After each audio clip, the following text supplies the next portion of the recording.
The shape we're going to be achieving is a cat eye shape. So for the cat eye, for the inner corners, we're going to do shorter, longer, all the way to the longest in the outer corners. Okay? So the way we mapped out for this client, we divided it into 4 parts. Just like that. So those are, it's divided into 4 equal parts. So in the inner corners, we used the 9 millimeters C plus curl. This is in 0.07. In the middle, we used the 11 millimeters, but it's 0.05. And then it's a D plus curl.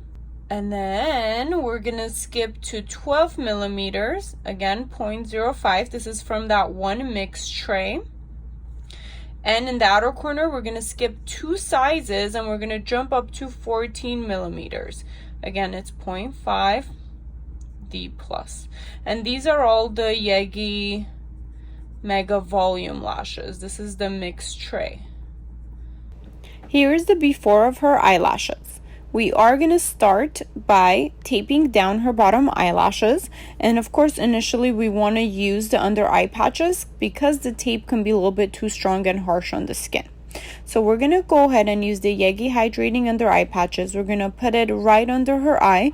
For her, we're not using it to hold down the bottom eyelashes, we're using it more like a barrier to protect her skin.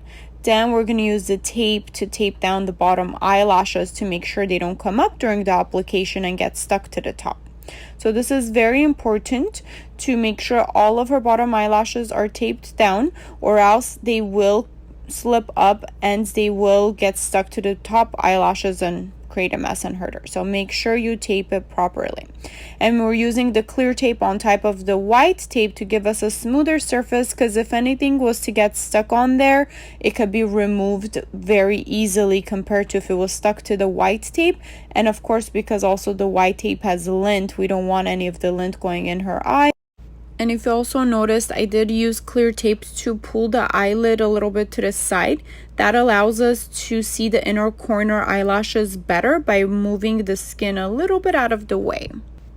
You can also see that we did divide the eyelashes into those 4 sections as I showed you guys in the beginning of the video. We are using the 9 millimeters in the inner corner, 11 and then 12, and then we're skipping to 14 in the outer corners. And the reason why I skipped 2 sizes is because it gives it a nice winged look if that's the look we're going for.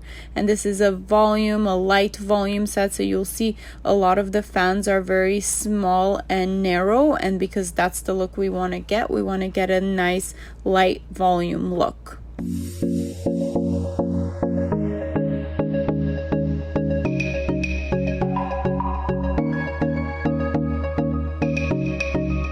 You can also see the Yegi Pro Tweezers in action. These, both of them are the F2 tweezers.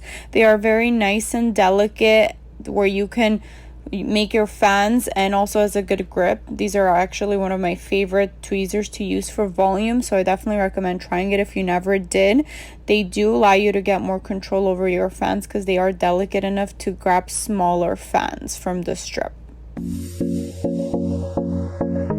And anytime you catch yourself placing an eyelash and it's not sticking well, make sure you throw that one away and you grab a new one.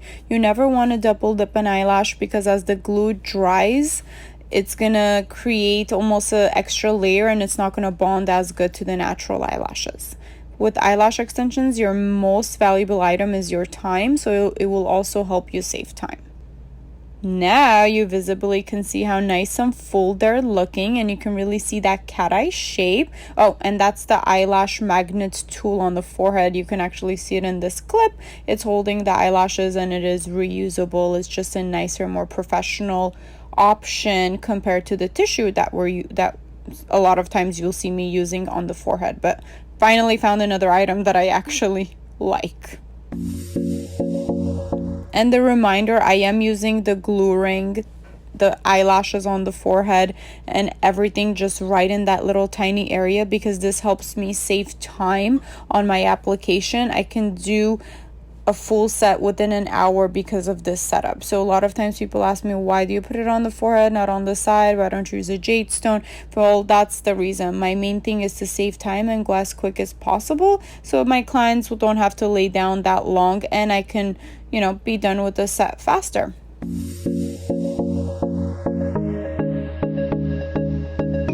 Oh, and remember, isolation. It's your first very important thing you must do. Make sure you only have one natural eyelash in between those curved tweezers on your left hand, or not your dominant hand. So when you're placing the extension or the fan on top of it, it's stuck to only one natural lash. If you glue too many things together, that's when you can damage the client's eyelashes, which is something we definitely don't want to do. We want them to have eyelashes so they can come back to us, right?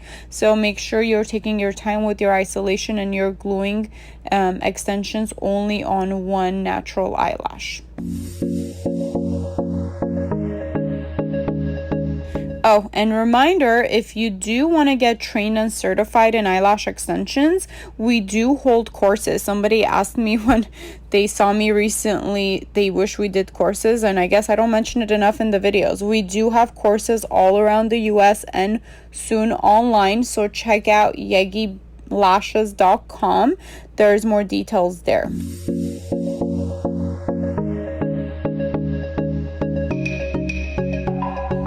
And last thing, we're gonna brush, make sure everything sits right. Then we're gonna dry them and show you the final results. There's a before and after.